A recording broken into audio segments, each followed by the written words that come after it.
It's our responsibility. Yes, we use the madrasa, the Malana Sahib, madrasa ustad, but we can't blame. We can't put all the blame on them. They should do the best.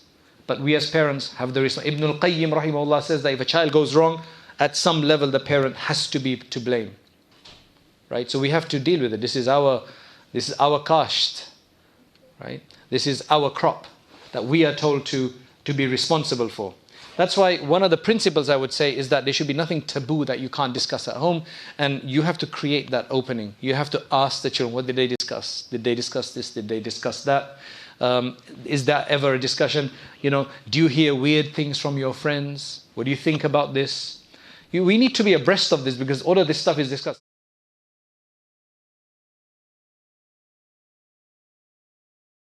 Alhamdulillahi Rabbil Alameen, wassalatu wassalamu ala Sayyidina Muhammad wa ala alihi wa sahbihi wa baraka wa sallama tasliman kathiran ila yawmiddin. Amma ba'd. قال الله تبارك وتعالى في القرآن المجيد والفرقان الحميد ولا تهنوا ولا تحزنوا وأنتم الأعلون إن كنتم مؤمنين. وقال تعالى إنما يتقبل الله من المتقين. صدق الله العظيم. So our dear brothers and dear sisters, dear ulama, our dear organizers, Allah Ta'ala be praised for allowing us to be here on this evening. And this is a very, very important topic. So about 3 years ago, I wrote a book on marriage. After being married for over 20 years and dealing with people's marriage issues for about 20 years, I thought, let's write a book, because I think after 20 years, I thought I was qualified to write a book about marriage. Now people are saying you need to write a book about bringing up children. So what I'm waiting for, I've got 2 children over 20, but I'm waiting for them to get married and then be settled in marriage for at least 2 years. Then I can say, apna kaam kar liya maine, inshallah. Right? Because I think that is the major, our job as parents never ends, but at least one of the major hurdles, one of the biggest hurdles after all the small hurdles to get them to the right age and then to get them married and settled. Then I think a lot of people eventually they eventually breathe a sigh of relief. Uske baad bhi pareshani aa sakti hai. Right? There can still be issues after, but Allah protect us. If we've done the right job and we've made the right choice, then inshallah we should have the right thing. So that's what I'm waiting to do, so I can write a book about bringing up children as well. You have to be qualified to write these kind of things. So just like marriage, bringing up children is very, very, very complicated. It's very difficult for any one person to discuss every single aspect that you could face when bringing up children, because every family has a different dynamic and environment. Some things are found in certain families and other things are not found in certain families.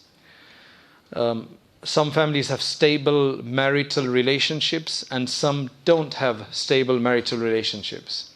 Some have extended families. There's grandparents who are involved, brothers and sisters, uncles and aunts who are involved, and in some cases they're not involved.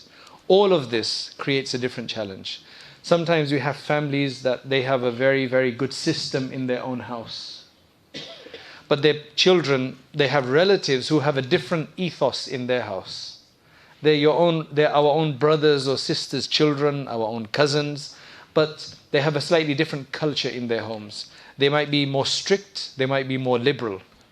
Now, it's very difficult to have your children so protected as such, or in just one environment that you can't send them anywhere else because you're scared. I've had so many cases. I don't want to send them to my brother's house or my sister's house. Why? Because they let them play around without control, for example. They're not as strict. That's why it's so challenging, and everybody's situation is different. Everybody's situation is different. That's why I say that we should start praying to Allah subhanahu wa ta'ala from advance, that Ya Allah, always make my surrounding environment of my own place, my own home, my own family, and the people who are closest to me, make that conducive for your love and for your faith. Because if that's not, it becomes a bigger challenge. The reason is that children, when they are born and then they start learning, they're like sponges. They literally just take everything in. Some internalize it, some ignore stuff, others, they internalize and they will say something to you, and others won't say anything but they will internalize it. They process it in their brain, anything that they see. The way it works is that usually children benefit from three main environments. Children as they grow up. The reason I am what I am, because I took from multiple environments, multiple sources. I'm not only what I learned from my parents. I'm not only what I learned from my teachers. I also learned from my society. I learned from people I visited, I looked at, people I saw. Maybe television and social media. In those days there was no social media, but now there's social media. Everything I see, this creates a certain imprint, certain impact, a certain source of knowledge is provided. I learned from neighbors, I learned from people in my community, I learned from the children in the park. I learned from the advertisements that I saw outside. I learned from my school teacher and from my school colleagues, Muslims and non-Muslims. These are all the different places. And there's many, many more. Before there was no social media, now there is. Before, everybody was quite protective over who would come into their house. They would never let a stranger into their house and be alone, with your child alone in a room. But now many people can't help it. In fact, that's the best way to babysit, and it's for free now. You can allow strangers in your home and they will babysit your children while you can indulge in whatever you want to do. And it's for free. You just need an iPad. You just need a phone. You just need a device. And they can entertain themselves for hours. So we're living in a slightly, in a very, very different world. So before, the main places you would learn from was the house, the home environment. Number two was the school that you went to, Muslim school, non-Muslim school, secular school, whatever school it was. Number three was just everything else outside. That means your neighbors, people in the park, when you go shopping, the various different things that you see there, the advertisements out around, the way people speak and on the roads, and so on. Now you've got a fourth environment, which is the social media. Right, which 50 years ago, 40 years ago, people didn't have. And that's created a big difference, biggest challenge. Out of all of these environments, which is the most important environment, you think? The home. That's the only one you can control. You can't control the society outside. The school you can control to a certain degree, depending on what's available. Is there a good Islamic school available? Not every Muslim school is a good Islamic school. Right? Whether academically or Islamically, there's challenges at every level there is. But that's life. That's life. I'm not trying to paint a picture of such bleakness to create despair. That's life. These are the lives. This is not paradise. This is our test. And that's the way I look at it. And Allah subhanahu wa ta'ala has asked us to ask Him for help and assistance. And whoever He makes it easy for, then alhamdulillah, it's easy. I know many people who are brought up without any Islamic school. Yes, they went to maktabs, but the normal school there was in a secular school. Right? And alhamdulillah, they've come out fine. Now that's become a bit more challenging because of the different agendas, the newer agendas of what they want to teach. That is totally against our religion in a number of cases sometimes as well. It just creates another challenge, and it just pushes us to realize that we're going to have to work harder. We've made this country our home. This is our home. We not made it. I didn't make this country my home. It is my home. Can't help it. I've lived in 4 or 5 other continents for sustained, at least 3 other continents for sustained periods, like several months to a year. In the African continent, in the Asian continent, I've lived there for 2 years. And in the American continent, I've lived there for 8 years. And at the end of the day, what you have to realize is that where you're born is usually your home, and I feel very comfortable here. So this is my home. Some of you made this, if you're an older generation, you made this your home. But this is my home, and this is my home. That's what it is. Allah put me here, and I need to make it a better place. That's our job. It's easy to run away. Well, it's not that easy. Where will you go to? Everywhere there's a challenge in this world. So that's why the idea is not to create despair, but just consciousness. I just had a discussion with a group of scholars in Toronto, Canada, just a few days ago. And interestingly, what it is that there's a lot of challenges outside, and we and our children need to create an environment where these challenges are dealt with, and our children and us, we know exactly what to do. That we have our principles. The main thing is principles that we have to hold on to. There's going to be changes that will come about in the world. Many changes have already come. There'll be many, many more changes as technology advances. The virtual world is upon us. The meta world is upon us. That's only going to make it more complicated. The graphics are only going to become more graphic. The games are only going to become more so-called realistic. And there's alter egos, there's alter lives, there's alternate lives, and so on. And it's only going to get more and more complicated. We need to have principles. Without principles, we can't survive anywhere. And Muslims are people of principles. That's why, if you look at the Islamic political system, just as an example, and there's many things like this. Islamic political system, Islam doesn't provide a one model that you must follow in terms of the exact details of how it must be run, of every single department and so on. What Islam does do though, because the Prophet ﷺ, he did not name the next Khalif, the next leader. He did not name him. Gave lots of indications, gave lots and lots of indications and signs, but he didn't name them. Abu Bakr radiallahu anhu became the next Khalif. When Abu Bakr radiallahu anhu was about to pass away, he named the next Khalif. So the next Khalif was chosen by the outgoing one. So we have that model. Then Umar radiallahu anhu, he did something totally different. He left it to 6 people or 7. 6 people, but a 7th person as a tiebreaker to decide among the 6 which one it's going to be. He left it among 6 people. So you have multiple models. But what you do have in Islam, which the Prophet ﷺ and Allah has left very clearly for us, are certain principles, limits, boundaries, guidelines of how the system should work. So you can create whatever model that you want, whether it be a type of a democracy, a type of a monarchy, right? As long as it fulfills the Islamic principles and abides by the laws and limits, it's Islamic. It's Islamic. So that's why if you look at the teachings of Islam, it leaves a lot beyond the absolute basic principles and the guidelines and the boundaries. It leaves the rest to your culture, whatever's allowed in there, and what the way you want to do it. There's a lot of flexibility. So likewise, when it comes to bringing up children and leading our life, there are fundamental guidances of taqwa and love of Allah and obedience and harams and prohibitions and responsibilities and so on. They must be abided by. Otherwise, after that, you can wear what you want within that guideline. You can live how you want and live your life. And that's what allows it. A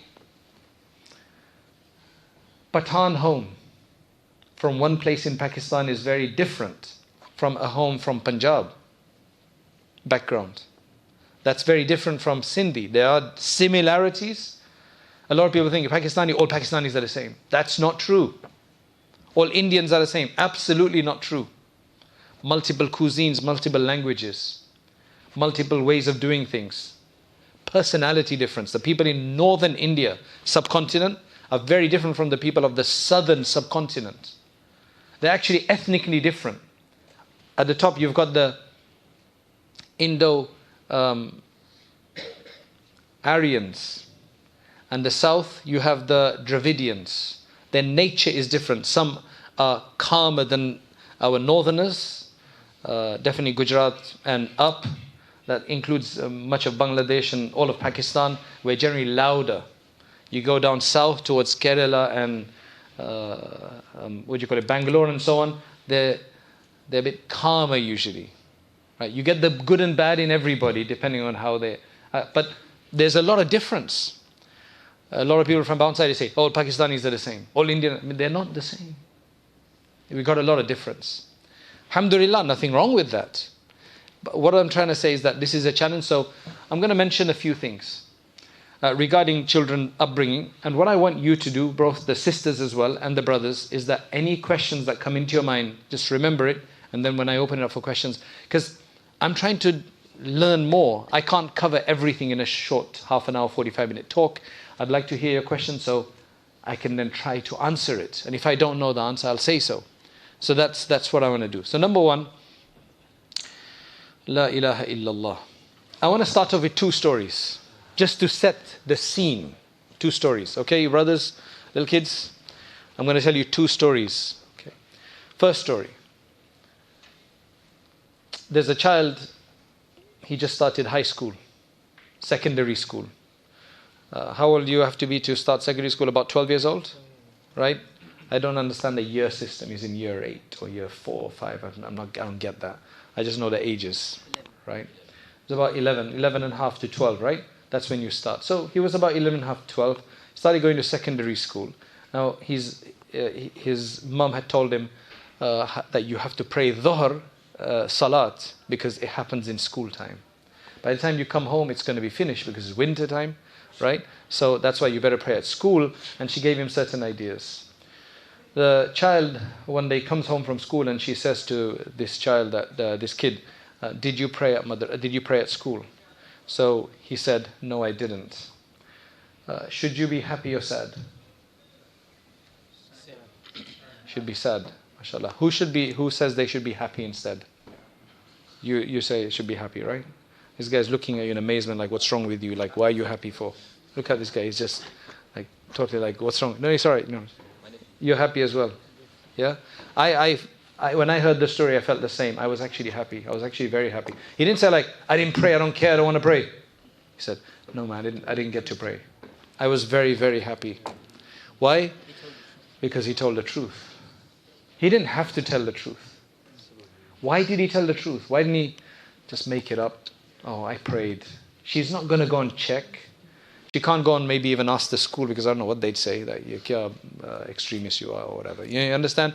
So he told the truth. So now she's like, why didn't you? He said, well, I didn't find an empty classroom. On another occasion, this kid, it was Jumu'ah day. I said, did you pray Jumu'ah? He said, no, I missed my Jumu'ah today. I said, how did you miss your Jumu'ah? He said, well, I was going and my friend, I met him and he said, wait for me. He went to do wudu in the toilets. And then I'm waiting. And then suddenly he's not there anymore. He left from another exit. He prayed Jumu'ah and I'm still waiting for him. Right. So I got there today because in school they have a very short Jumu'ah because they have very short break. One kid that I know is finished now. He's finished university, everything. His whole time that he went to high school, he wore wudu socks. They're expensive. You know how much wudu socks are, right? They're like 20 pounds, 18 to 20 pounds, rather than a 1 to 2 pound pair of normal socks, right? He had multiple socks because that would just make it easy for him to do wudu at school. That was all prepared with the parents and a discussion, right? To facilitate. Can you see what we're looking at here? This one example is just to give us an example of communication, planning, God consciousness. God consciousness, taqwa, which means they recognize Allah subhanahu wa ta'ala. Okay, that's the first story. The second story is this. I was an imam in America for about several years. I used to teach the older children in our community, and my wife used to teach the younger children, like less than 10. I used to teach the over 10. So there was a local family who had not, eventually they sent their two children who were maybe 7 and 8 or 7 and 9 or something like that, or 6 and 8, around that age, two brothers. And they were in my wife's class. So my wife was discussing Allah subhanahu wa ta'ala. The attributes of Allah. Allah is the greatest. Allah is the most powerful. Allah can do whatever He wants. Nobody can stand in front of Allah subhanahu wa ta'ala. Nobody can fight with Allah. Allah is the strongest. Do you know what happened? One of those new kids, they suddenly shouted, Power Rangers. You know Power Rangers? Yeah. Because in his mind, in their mind, Power Rangers was the most powerful entity that they knew.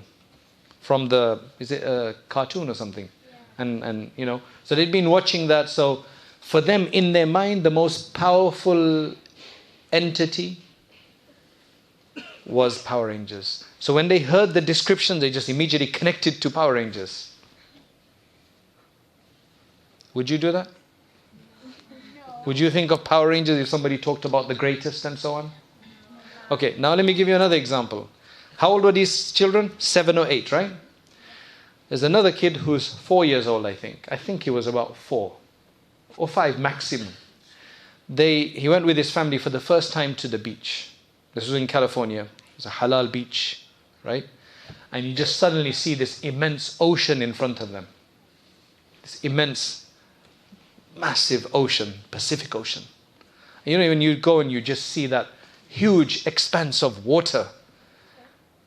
Nobody asked him anything. He just suddenly said, Allah made this. Why did he say that? He must have just thought, because he'd been taught, he'd been discussing Allah, he'd been taught about Allah. So when he saw, they must have put 2 and 2 together. Nobody can make something. Only Allah can make this. Not Power Rangers, not Grayskull, not Incredible Hulk, not Scooby-Dooby-Doo. Right? Allah subhanahu wa ta'ala. We've been told, as I said, the Sharia gives us guidelines. The first words to enter into the ears of the baby should be what? The adhan, the full whack, the adhan. That's why I would suggest that if a woman finds herself in hospital, she's just given birth, don't wait for the Maulana Sahib to come or for your husband to come. Just do it yourself. If it's going to be a while, then you want the first words there. In fact, I was so careful that I spoke to the nurses in advance because they had this soft music playing. I said, I've got a bit of a ritual that I want to take care of, and I want you, I'd like to request you that, I don't want any other sound. I don't even want you to tell me if it's a boy or girl. I don't want you to say anything because there's some things I need to say first. So I just want you to give the baby to me as soon as it's born, wrap it up and just give it to me, and then there's a certain, ceremony I need to do. So mashallah, they played ball with us, So they gave me, and then I just said the first word I wanted in my children's, and I did this with all of them, is Allahu Akbar, Allahu Akbar. I want to give them a good start in life. That's the minimum I can do, right? If I can give my child a good start in life by first thing going into the ears is Allah, then hopefully when they die, the last words on his lip will be Allah as well. When a baby comes into this world, it comes from the realm of Allah, from the abode of souls, where they've had an experience with Allah. So when they come in, we just remind them of Allah as the first thing. Then what I did was, after the adhan, I had a tape player, a small Walkman in those days. Now you can do it on your phone. Those days you had a Walkman. And I put Sheikh Ghamidi on, and I remember him whimpering, like crying, and then I put the Sheikh Ghamidi on and that beautiful sound, and mashallah, he stopped crying. And I just wanted the first words, the first hours, in fact, Quran, Quran, Quran. I think it's benefited him. I was so particular I'm not as strict anymore, but I was so particular in the beginning that with my eldest, we wouldn't go into a shop if there was music in there. One of us would stand outside, the other one would go in and buy whatever was needed, and they'd come out. I didn't want him to listen to any music while he was growing up. I didn't want him to hear any junk, because I think that's beneficial. Everything you do is going to pay off eventually. You're not wasting your time. Everything don't go to extreme. Like, I don't want him to see anybody. Subhanallah. You know what I'm saying? You can't go extreme with this, but you do need to do the best, because that's our job, our responsibility to give them the best option in life.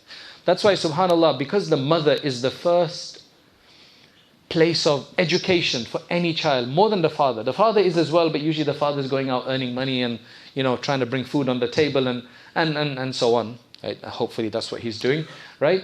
The mother's job is usually with the child, feeding the child, nursing the child, and much closer to the child. Allah subhanahu wa ta'ala has given that amazing relationship with the mother, that the child, if the father starts telling the child off, where does the child go?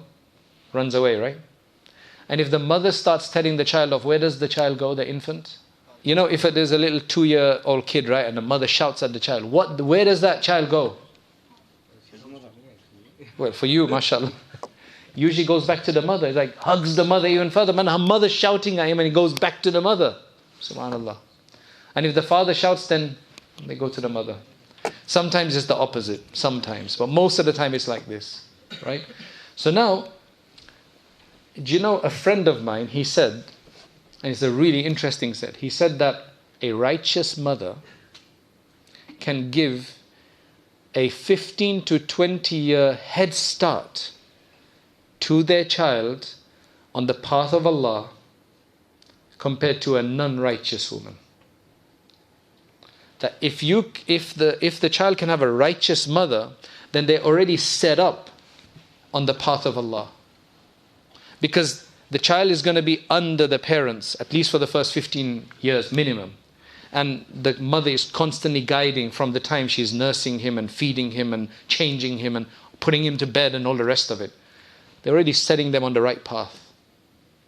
If the mother and father aren't like that, and she might be nursing the child, but she's watching EastEnders. That's finished now, I think. Netflix.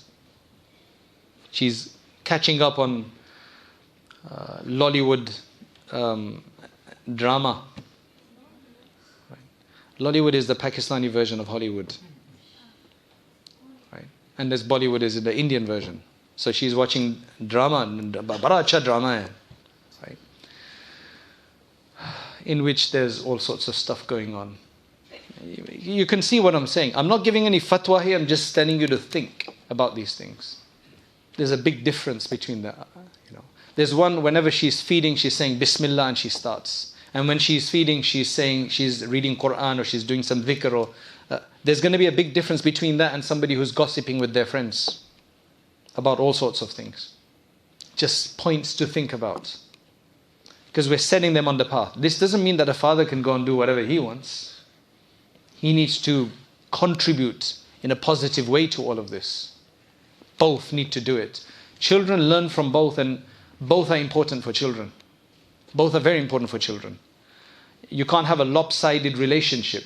If a child is brought up by just the mother, there's going to be an imbalance. Likewise, more seldom, if a child is brought up just by the father with no mother figure there, that's going to be tough. That's going to be psychologically a non-balanced upbringing. We need both the mother and father. They both need to be on the same vibe.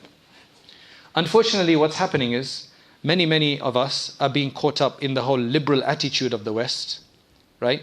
So this is something that I just discussed. As I said, I was discussing in Toronto, and this was an observation by one of the people. He says that so many parents have already embraced the liberal framework that they abide by themselves. And they make their children predisposed. Sorry, children, that's a bit of a complicated word, right? They make their children predisposed to accepting any liberal ideas. They'll have no problem with certain sexual vices that Muslims see as problems that are being promoted nowadays. Because they have liberal attitude, they're willing to accept. It's like, what's wrong with that? What's wrong with that? We're seeing that now come into our maktabs. What's wrong with those relationships? What's wrong with those, which in Islam, they're not condoned at all. They have seen no problem with that because they're brought up to think liberally in that sense. The home should be a place where the children should be able to come and discuss. Because as I said, the home is the main environment out of the 3 or 4 environments we have. You can't control what goes on in all the other environments, but you should be able to, in the house, be a place where the children can come and literally discuss anything they want. Nothing should be taboo to discuss at home. They should feel so comfortable with their parents, at least with one of them, if not both of them, at least like with the mother or the father, that they can say, at school we were discussing gender fluidity. We were discussing, the teacher was discussing Judaism, Christianity, atheism. They should be able to come home and get an answer, get guidance. You might say, maktab mein kya karte phir? That's a secondary source. The primary source is always the house. If you can't find a good teacher for your children, it's still our responsibility. We're kind of going to tell Allah, I couldn't find a good teacher. Well, why didn't you go and find a good teacher for yourself first? You see what I'm saying? It's our responsibility. Yes, we use the madrasa, the Malana Sahib, madrasa ustad, but we can't blame. We can't put all the blame on them. They should do the best. But we as parents have the responsibility. Ibn al-Qayyim rahimahullah says that if a child goes wrong, at some level the parent has to be to blame. Right? So we have to deal with it. This is our kasht. Right? This is our crop that we are told to be responsible for. That's why one of the principles I would say is that there should be nothing taboo that you can't discuss at home, and you have to create that opening. You have to ask the children, what did they discuss? Did they discuss this? Did they discuss that? Is that ever a discussion? Do you hear weird things from your friends? What do you think about this? We need to be abreast of this because all of this stuff is discussed. There's some parents who pull their children out of sex education, when they're going to have it in school, so that, there's no inappropriateness. But the problem is, the next day the child knows everything because their friends tell them about it from a second-hand source. So you better discuss this at home, in some level or the other.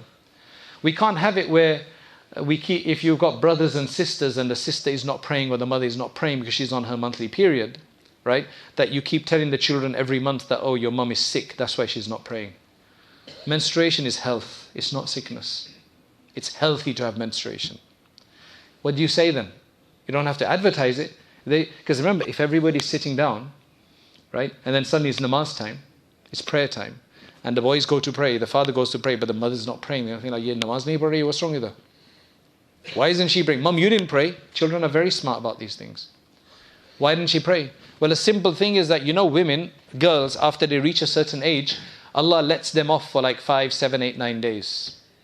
Because they go through some bodily changes in their stomach. So that's why they don't have to pray in that time, so that you know. Right? You understand? Simple. I mean, we've never had any boys saying that's discrimination. Why can't boys do that as well? Alhamdulillah, we don't have that discrimination yet. Right? But you see what I'm saying? It's very important.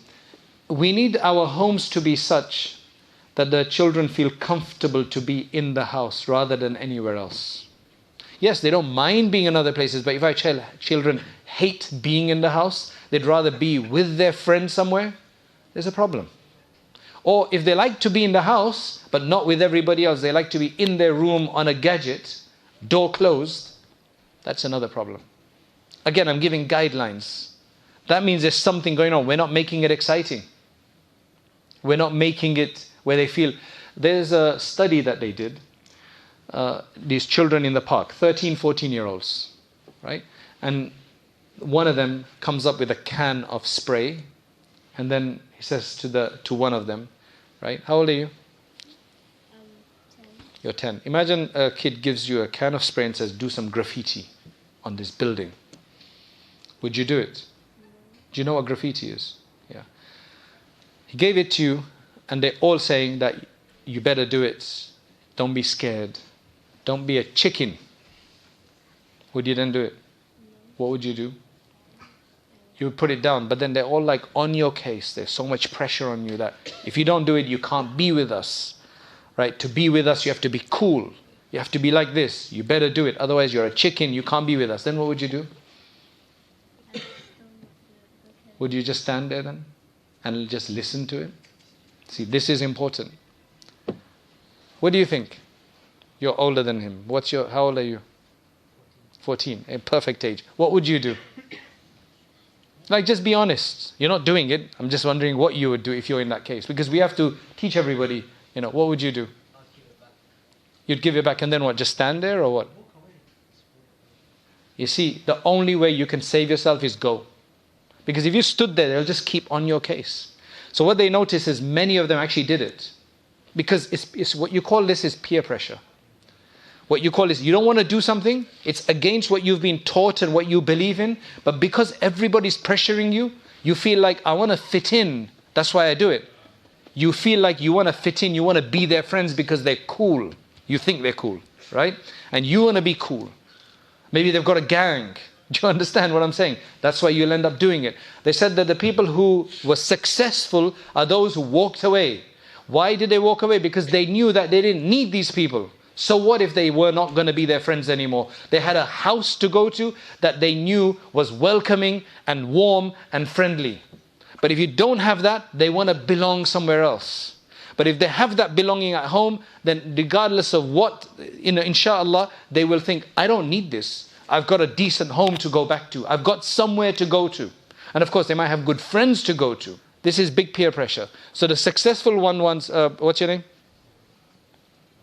Muhammad. The successful one were the ones who were like, I'm not doing this, and they walked off. He didn't care what happened afterwards. Do you understand? That's what you call peer pressure. It's tough to dress a certain way and to be a certain way. You wouldn't believe it, but I'll tell you how I was affected once. My mum used to wear the face covering. Allah bless her, reward her. She's passed away now. May Allah give her a place in Jannatul Firdaus. And I don't know how old I was. Maybe I was about 9 or 10. And she wanted to take me out to buy shoes. And I don't know what came over me. I said, I'm not going to come. I said, why not? Because you wear niqab. I started feeling embarrassed. I don't know. I'm just being honest with you. Alhamdulillah, after that, I went to the madrasa and all of that shaitan just left, alhamdulillah. All of that shaitan left. I remember once they went for Hajj, and my uncle and auntie, my uncle was a mufti, right? And he came to stay with us. They just recently got married or something, and they had no children of their own. They came to look after us. So when the day my mum is coming back, my parents are coming back from Hajj, they wanted all of us to dress in Islamic clothing. I refused. I said, no, I'm not going to wear that. My brothers, I think they did. I didn't. Alhamdulillah, Allah Ta'ala took that shaitan away. That I don't feel like that anymore. I'm very bold and very confident now in the way. I've never, had to dress any other way after that. So these are challenges that you will go through. You have to do something like that. A lot of the time I've noticed that if you've got a child who is very stubborn about something, then a lot of the time you can't help them directly. Because there's a distrust. They view you in a certain way already. So for you to say anything is suspicious. The only thing I found to be beneficial, as in my case, was to change the scene. To go somewhere else. That was decent and that also emphasized the same points. But it was coming from somewhere else. I've seen this in cases where they've got a son or daughter, they're kind of not on track. They can tell them what they want. They've got a righteous environment at home, but sometimes it just doesn't work. The only way to do it is to get them in a similar ethos somewhere else. In one case, they sent one of them to a madrasa. You can try to find a new set of friends, whether that be in another country, in another area, or whatever. When they see the same thing, because a lot of children, what they think in some, religious homes, is that it's only my parents who are like this because my friends' parents, they let them wear what they want, they let them do what they want. Right? That's why it's very important to have relationships. If you don't have that in your family, because they say, well, all my cousins, they don't do it. They don't wear hijab. They don't have to pray or whatever. Then you better find some friends that you develop, invite them over for food, you go to their house or whatever, so that you can actually show them that you're not the only one in the world, that this is not some zulm on you, and this is not some oppression on you. Giving ideas. Children need to see others doing it. That's why there's some family programs that take place, and I think we need to do more of them, where they see other children doing the same thing. MashaAllah, in our local masjid, what they've done is they've had this, what is it called, Fajr nights or Fajr mornings or Fajr nights. So over these holidays, they've enticed the children, encouraged the children to come for Fajr, and your name gets written down that you've come for all of these Fajrs, and you're going to get, tomorrow's a prize giving ceremony. So whoever's prayed Fajr for all of these days in the masjid over the holidays, they're going to get a prize. That is something that, you see that encouraged. Now somebody might say, but that's not sincerity. Well, we get them used to that, then the sincerity will come afterwards, inshallah. We're going to have to be more creative, because a lot of the countries we came from, there was at least some Muslim ethos there. In the air, there was Islam, some way or the other. But here, we have to create all of these ideas. So we have to really think a lot for these things. Social media is a big thing. That's why parents are going to have to be knowledgeable about the way social media works. You have to know who your children's friends are. You have to know who your children's friends are and who they're visiting online and who they're speaking to online, who they're playing games with. You know, if you want to play Fortnite, you can play with players in other places. You better know who you're playing with, because there's lots of random guys that try to come in, and then, you know, there's lots of, it gets really bad. It could, Allah Ta'ala hifazat kare, Allah Ta'ala protect, you could get grooming and things like that. So you have to be aware. For example, when I was teaching in America, there was a big hype about Harry Potter. Everybody was reading Harry Potter books. This was before the movies. Everybody was reading about Harry Potter. It's like, what's the fuss? Why is everybody reading and going on about it? So I read one of them. I was like, I need to find out. And it was, mashallah, very, very gripping. It's a very, very attractive story. I never got the chance to read all the rest, but I had to read one just to understand what the hype is about. You have to stay abreast of this. What my wife does is that she'll check the books that they're reading right now and just skim through them, just to see if they're at the right level, because books are getting a lot more crazier these days than they used to be before, right?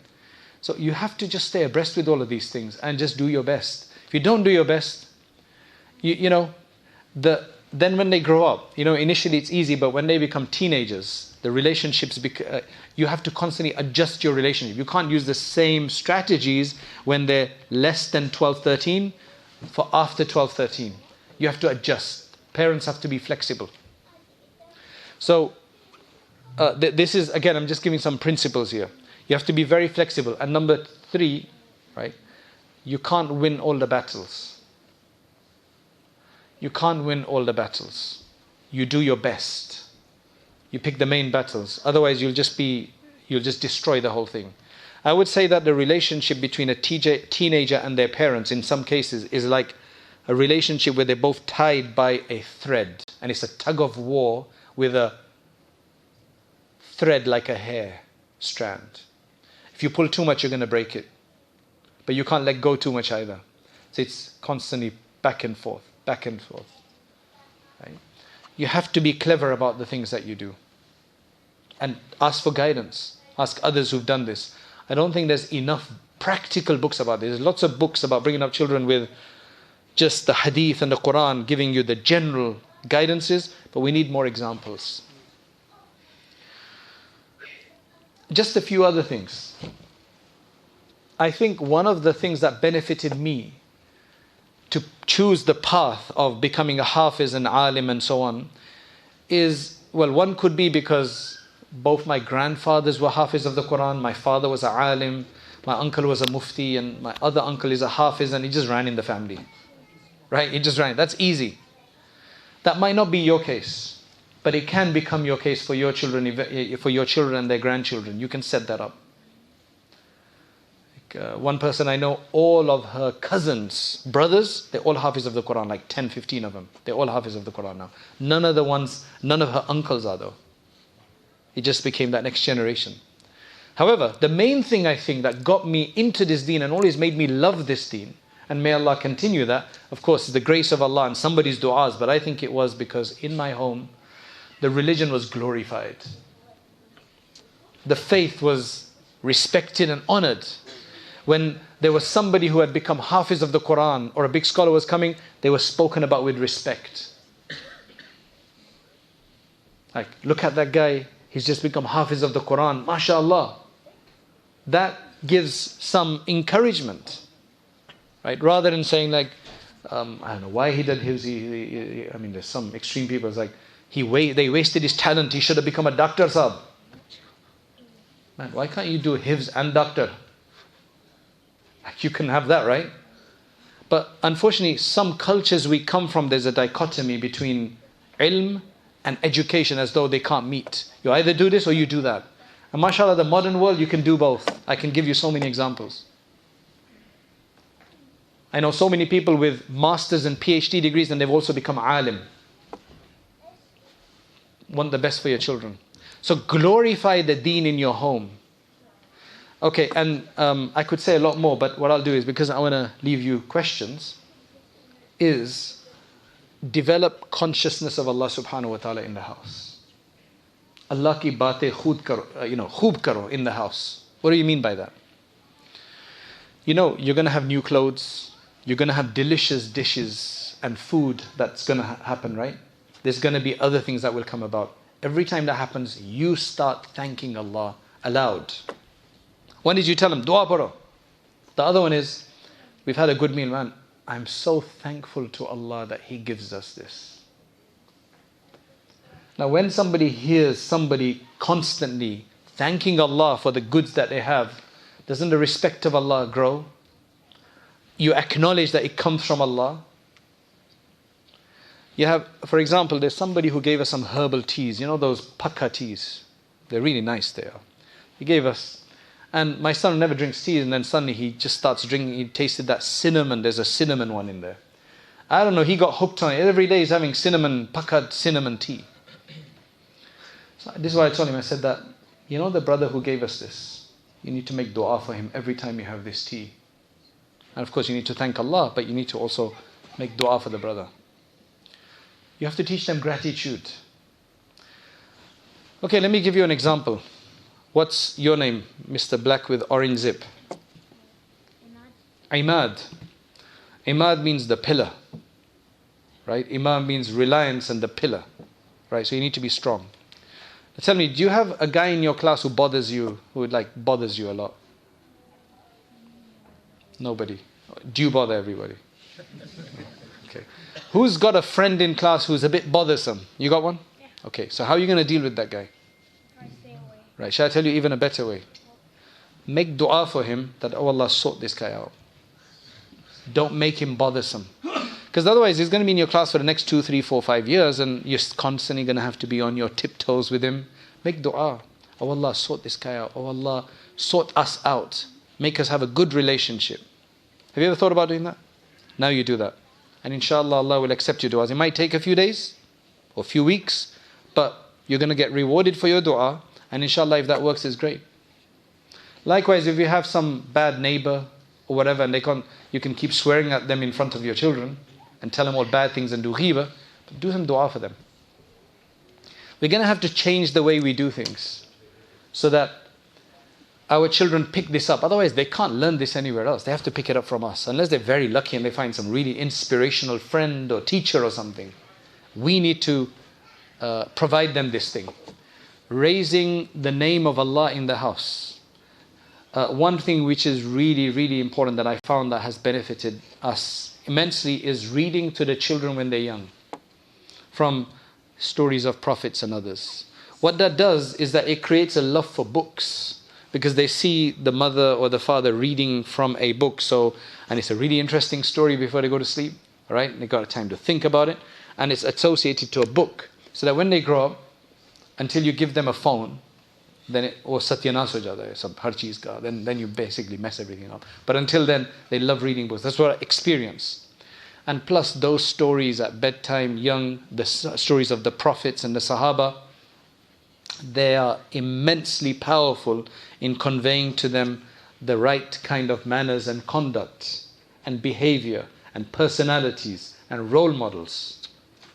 We invested in a lot of books, right? And my wife used to read a lot to them, right? Until they're like 6, 7 years or whatever it is, and then they just read for themselves now, right? But that's very, very important to have that relationship. There's lots of other stuff, but I think I've said a lot already. And the most important and enduring relationship, relationship that you may ever enter into is when you bring a child in this world. That relationship is not an optional relationship. Once a child comes, that's it. With a spouse, you can divorce. But a parent-child relationship is what Allah gives you, and if it's good, it's great. If it's bad, try to make it good, or do sabr and get reward for it. And Allah subhanahu wa ta'ala make it easy. Income, jobs, friendships, health, and even marriage may come and go. but your role as parents lasts as long as you live. Your children are always going to be your children. Even when you become 70 and they're 50, they're still your children at the end of the day. Right? Parenting is probably the most profound responsibility any adult can ever take on. That's the most difficult responsibility because it's constantly changing. The subject of your relationship constantly changes. When they become teenagers, it's a different relationship. And when they become young adults, it's a different relationship. Your responsibility changes. So when they become 17, when they become 18, 19, 20, you have to get them ready for marriage now. We're not talking about that right now, but basic. We may teach the girls to cook and clean, right? And a lot of the time, the boys, they get scot-free. They don't get taught anything. They just get taught how to make money. What we need to teach them is how to pay bills, how to do small handiwork in the house. This is stuff they're going to have to do when they get married. How to maybe look at how to fix a tap. At least watch. Or who to call when you do that. And stuff like that. How to do shopping. Otherwise they get married, they don't know what they're doing. And then they're blaming each other. Totally clueless. Because the parents did not teach them what they needed to do. So remember, responsibility keeps changing. And then after that, when they get married, you need to teach them the realities of marriage. Who else is going to teach them otherwise? They're going to watch movies and figure it out. Or figure the wrong thing out. There's lots to do, lots to do. May Allah subhanahu wa ta'ala make it easy. And let me stop here so that I can take some questions, inshaAllah. Allah ta'ala make it easy for us.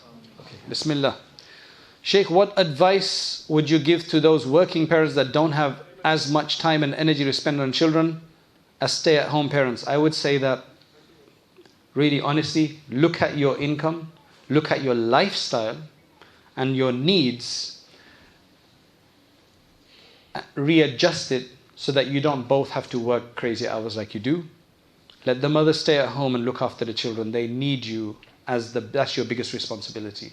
If that means downsizing, if that means having less expensive items, using second-hand sofas, not having the latest TV, let that be it, because this is a bigger responsibility.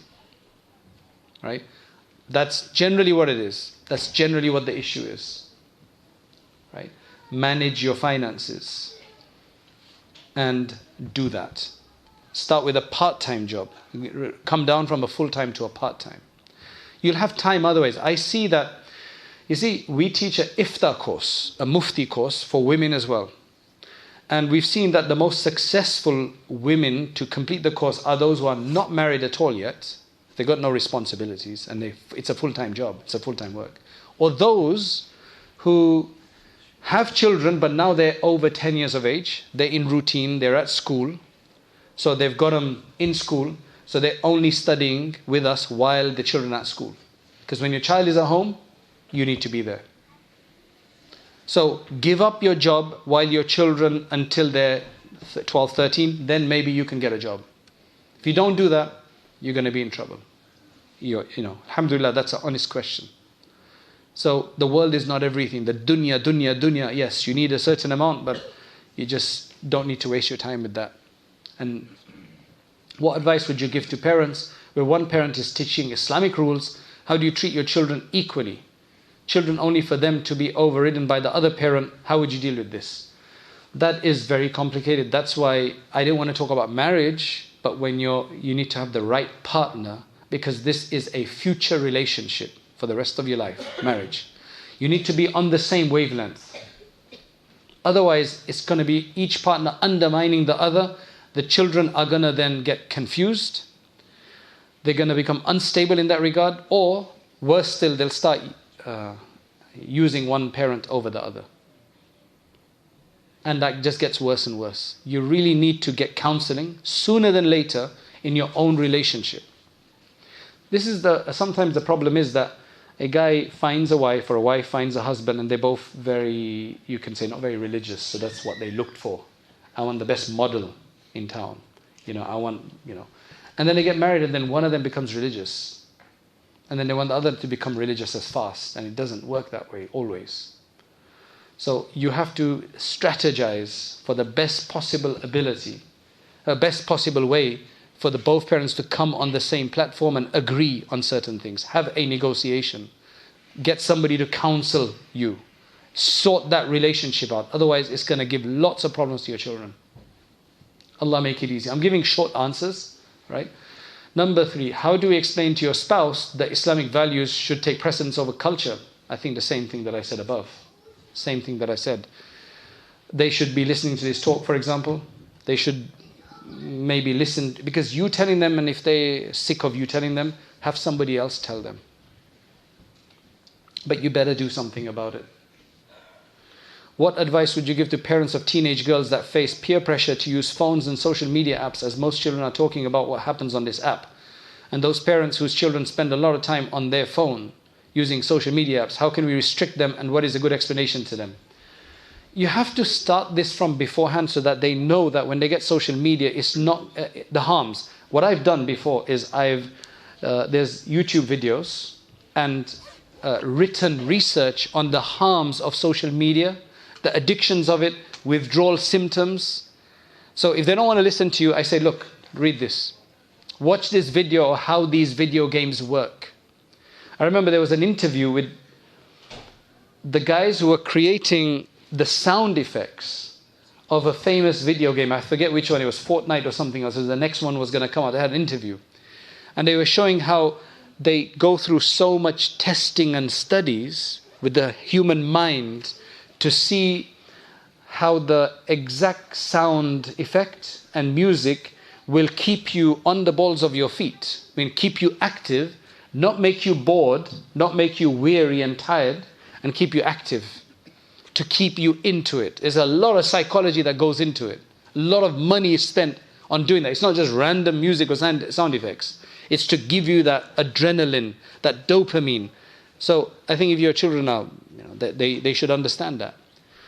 We've explained to them how some of the big guys like your Bill Gates and others, these big social media guys who created this, they don't let their children play on it. But you see, you telling them, you let them read this, let them watch a documentary, and hopefully that will help them and affect them in that right way. And we could maybe in masjids try to create more forums in which they can come and discuss these things and they can impart these things. How do you treat your children equally? You just treat them equally. Like, just don't treat them unfairly. Like, I mean, how do I answer that question? When you give a general question like that, I can't answer because I don't know what do you mean by equally. Like, just be equal, like what's wrong with you? I don't mean to be bad about this. What I'm saying is that when you have a question like this, then give some more detail, like what do you mean, equal in what? Right. So please rewrite your answer in more detail so I understand what you're talking about. Otherwise, I can't do justice to the answer. But all I can say is, don't be unfair. I'll give you one hadith. The Prophet ﷺ, there's one guy, he had some children from one wife, I think, and other children from another wife. So that one wife wanted that child to be given a very specific gift. So after they gave the gift, she said to the husband, I want you to go to the Prophet ﷺ and make him witness to this gift. Baad mein koi problem na kara kare. Maybe. Right? So the poor man, he came to the Prophet ﷺ and he said, I've given this child of mine this gift. I want you to bear witness. Now Prophet ﷺ probably figured it out, yahan kuch dal mein kala hai. Right? There's some garbar, there's some problem. Right? So he said, did you give all of your children the same amount? He said, no. So he said, then why are you making me a witness to something which is unfair like this? Now, you are allowed to give if there's more need for a child. You are allowed to give. But if it's to deprive another one, then that is completely wrong. Your children, if they feel that you are doing favoritism, that is one of the most detrimental things that you could do. Your relationship will be messed up with that child. They will remember that. We have some weird cultural things, I'll tell you. A little kid, 5, 6 years old, an auntie will tell him, as a joke, that do you know that your mum is not really a real mum? They found you and they're looking after you. I've had this experience with a few kids. It's so... Do you understand this culture? Some people do this. It's detrimental. Don't do this kind of stuff. then you'll say, oh no, I'm joking. It'll leave a scar. It will leave a doubt in their mind about this. Like, is that really my mom? Is that not my mom? Very dangerous. There's some really weird cultural things that we do sometimes. Another one. If you're misbehaving, Mauli Sahib ko bulayenge hum. Maulvi Sahib ko bulayenge. Wo aapki pitai karenge. I'm going to call the Mauli Sahib to beat you up. Very, very wrong, because what you're doing is that you're making the Mauli Sahib a ghost or some kind of jinn or some kind of scary guy. That's why they don't like him when they come to the madrasa. Even the guy's so nice, the parents are making them into a bogeyman. Very bad. I don't think my parents ever did that. Understand? You should never scare your children with religious people because you're frightened. Psycholinguistics. For example, I was in the masjid, and my child, young kid at that time, he'd brought a toy with him. So I was speaking to him in Gujarati at the time, and the word I used for toy was in English. I said toys instead of the Gujarati word for it. So the whole conversation was in Gujarati, but the word for toy was in English. So I said toy in Gujarati. Apni toys ke saath khelo, like in Urdu, that's what you'd say. A friend of mine who's Syrian, he said, that's very wrong what you just did. I said, what do you mean? He said, what you're doing is you're associating fun things with the English language. I know this is getting a bit deep, but you're associating fun things with the English language, so they think that the English culture is more fun than your Gujarati culture or Urdu culture.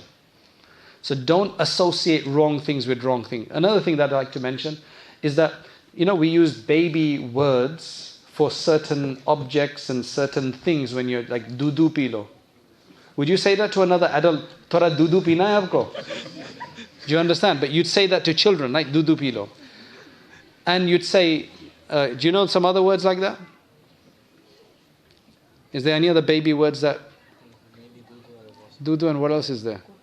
Okay, so you use baby, and that's fine at a young age. We stop very soon. How long are you going to do this for? Until they become 10, 12, 15? You're still calling it dudu? Like, come on, let your children grow up. Don't keep them babies. And that's very important. Don't mollycoddle them. Let them live in a way that they can sustain themselves. There's two families. Their fathers are brothers and the mothers are sisters. Did you understand? Their fathers are brothers and the mothers are sisters. The one family, they used to let their children go out with a controlled environment, let them go out on their own. The other one didn't. Like, too protective. Mollycoddle, take them everywhere and, not let them learn how to live on their own. And just a big difference in the way they were brought up afterwards. You have to give them some kind of independence and adulthood and responsibility. Very important. Don't bring them up as though they're princes and princesses. You understand? Like, you just constantly tell them, you're a princess, you're a princess. There's a big harm. Or you're a prince.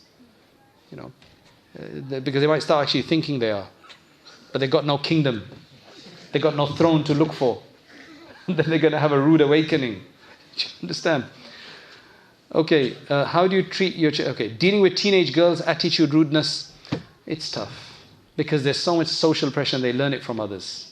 Very tough. That's why you need to find them better friends, find others, take them to some programs where they can learn these attitudes. There needs to be special classes that we organize for our teenage girls and boys beyond the local normal maktab until the age of 12, where they're dealt with in a teenager, as a young adult, to become more serious. Do you know that 1/4 of teenagers, especially the girls, they have mental health issues. They're suffering from mental health issues. The world is not giving them an easy way. They're promising them and enticing them with these things that are like how they should look, how they should smell, how they should appear, makeup, and be with boys and all that stuff, which is unattainable. And they're really confused. Allah make it easy. How do you advise those youngsters who are far away from the deen? I need more detail. I said, let's find, sometimes you just need to give them some time away and they'll eventually learn. I think I have noticed that if you've taught them well at a young age, they might still become corrupt when they become teenagers for some reason, they usually come back. But what I've noticed with those who have not had a decent upbringing until the age of 9 or 10, or good maktab system, love of Allah, consciousness of Allah, then it's much more difficult because they've got nothing to come back to unless they get lucky and they get some good, mashallah, tarbiyah from someone. Sometimes when a child wants to come back on the straight path but their family is not supportive and live in a demotivating environment. Yeah, that's not very good. That's not very useful. That was just a comment. Allah Ta'ala make it better. Okay, any questions from you guys? Or are you leaving it to the women to ask the caller questions? I've dealt with all of their questions. Yeah, I wrote some down, but few of them already answered. TK, that's fine. So just cross those out and send the rest. Or I'll do it. The naming of the child, yes. Find a name that is good in meaning, easy to say, and not so corruptible in the way people will say it. Personally, I would say avoid double names. Nobody uses them except the parents. I don't know, Muhammad Yusuf, and then Ali, they have a surname as well. Nobody uses the double names. You find one good name, and it's confusing. If you have a double name, constantly you have to write in officially you have to write the whole thing.